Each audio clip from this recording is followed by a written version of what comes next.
కాకినాడ జిల్లా తాళరేవు మండలం పోలేకూరు పంచాయతీ తూర్పుపేట గ్రామం వద్ద పుదుచ్చేరి యానం అధికారులు తలపెట్టిన డంపింగ్ యార్డ్ శుద్ధి కర్మాగారం పనులు ఆంధ్ర సరిహద్దుల్లో యానం ప్రభుత్వ అధికారులు నిర్మించడం తగదని తాళరేవు మండల అఖిలపక్ష ప్రజానాయకుల ఆధ్వర్యంలో సమీక్ష సమావేశం నిర్వహించారు.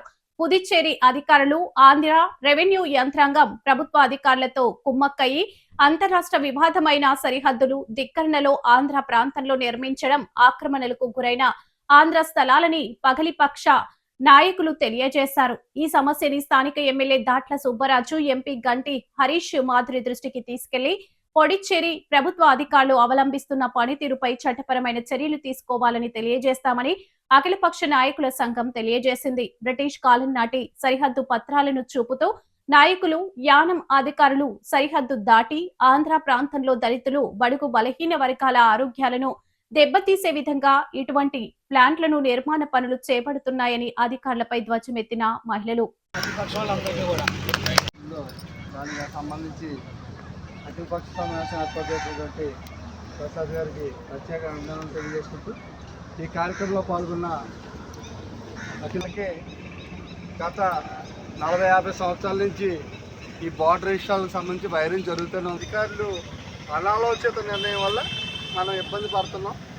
దీనికి సంబంధించి ఈరోజు మనం ఇక్కడ సమావేశం ఏర్పాటు చేసుకోవడం, మన దగ్గర ఉన్న సమాచారం అంతా కూడా మన గౌరవ శాసనసభ్యుల దృష్టికి తీసుకెళ్ళి ఆయన మన మండలంలోనే ఈ 20 తారీఖు తరఫున ఫ్రీ అవుతారు. ఆయన పోలేకూరు పంచాయతీ తూర్పేటలో ఏర్పాటు చేసినటువంటి అఖిలపక్ష సమావేశం ముఖ్య ఉద్దేశం ఆంధ్ర యానం సరిహద్దు తగాదాన్ని నిర్ణయించడం గురించి, అలాగే ఇక్కడ ఏర్పాటు చేసిన డంపింగ్ యార్డ్ని వ్యతిరేకించడం గురించి కూడా ఇక్కడ సమావేశం ఏర్పాటు చేయడం జరిగింది. నిన్నటి రోజున యానం వారు పోలీస్ డిపార్ట్మెంట్ వారు ఇక్కడికి వచ్చి చాలా పాకిస్తాన్ వాళ్ళు ఇక్కడ దౌర్జన్యం చేయడం తాళ మండల ప్రజలందరూ కూడా మేము ఖండిస్తూ ఉన్నాం. ఇటువంటి దుర్ఘటన మరి ఎప్పుడైనా జరిగితే ఖచ్చితంగా యానాన్ని 4 పక్కల కూడా ముట్టడిస్తామని ఆంధ్ర ప్రజలతో, ఇది ఆంధ్ర వాళ్ళకి యానం వాళ్ళకి తగువగా కాకుండా చూడాలని కోరుకుంటా ఉన్నాం. అలాగే సుమారుగా 40 సంవత్సరాల నుంచి ఆంధ్రాకి యానానికి భూ సరిహద్దు తగాదాలు ఉన్నాయి. 32 చదరపు కిలోమీటర్ల అసలు యానాన్ని 39 చదరపు కిలోమీటర్ల కింద అలా పెంచుకుంటా పోయి మన ఆంధ్ర భూములు సుమారుగా 8 చదరపు కిలోమీటర్లు అలా ఆక్రమించి ఉన్నారు. వాళ్ళకి దాహం ఇంకా తీరక సొంతంగా రికార్డులు సృష్టించుకుని ఏ విధమైన ఆధారాలు లేకుండా మా దగ్గరికి వస్తూ ఉన్నారు. ఏమన్నా ఆధారం తెమ్మంటే వెళ్ళిపోవడం తెప్పించి ఎప్పుడు మళ్ళీ ఆధారం పట్టుకుని రాకుండా సంవత్సరాలు గడుపుతూ ఉన్నారు. యానానికి పోలుగురికి ఉన్న సరిహద్దు ఆత్రేయ గోదావరి బ్రిటిష్ టైం నుంచి కూడా ఒకవైపు ఏమో ఆంధ్ర బ్రిటిష్ టెరిటరీ ఉంటే ఒక పక్కన ఫ్రెంచ్ టెరిటరీ ఉండేది, మధ్యలో గోదావరి ఉండేది. గోదావరి కూడా తీర్పిచ్చింది. గతంలో సేనరీస్ రిలయన్స్ కానీ జిఎస్పిసి రిలయన్స్ కట్టినప్పుడు సేనరీస్ కూడా కోర్టుకు వెళ్తే పూర్తిగా గోదావరి అంతా కూడా ఆంధ్రాదే కానీ యానానికి సంబంధం లేదు, వీరు వసూలు చేసిన 5 కోట్లు కూడా తిరిగి కట్టమని ఆ రోజు కోర్టు తీర్పిచ్చింది. ఖచ్చితంగా ఈ భూములు కానీ ఇవన్నీ కూడా ఆంధ్రాకి సంబంధించిందో తెప్పించి యానానికి ఎటువంటి సంబంధం లేదు. మీకు ఎన్నిసార్లు అయినా మేము చెప్పిన వాళ్ళు ఎటువంటి రికార్డులు తేరో వాళ్ళకి సంబంధించిన రికార్డులు రికార్డులు కూడా మేము పాండిచేరి వెళ్ళి పెంచు టైంలో యానం ఏ విధంగా ఉన్నది అదే రికార్డులు మేము తెచ్చాము. ఆ రికార్డులు క్లియర్ కట్గా గోదావరి అవతలే వాళ్ళకి ఉంది కానీ గోదావరి అవతల లేదు.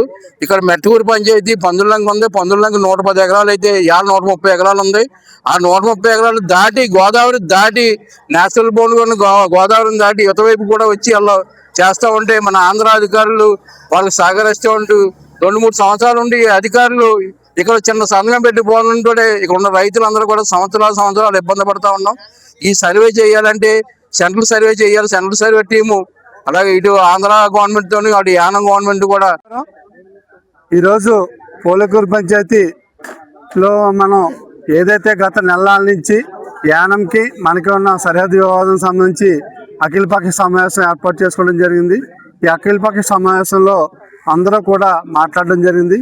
ఏదేమైనా కూడా యానంకి మనకి సంబంధించిన బార్డర్ ఇష్యూ సంబంధించి గత 50 సంవత్సరాలు పైబడే దీంట్లో అవకతవకలు జరుగుతున్నాయని చెప్పి ఆ యానం వాళ్ళ దగ్గర ఏ విధమైన రికార్డులు లేవని చెప్పి మనం అందరూ కూడా చెప్పడం జరిగింది.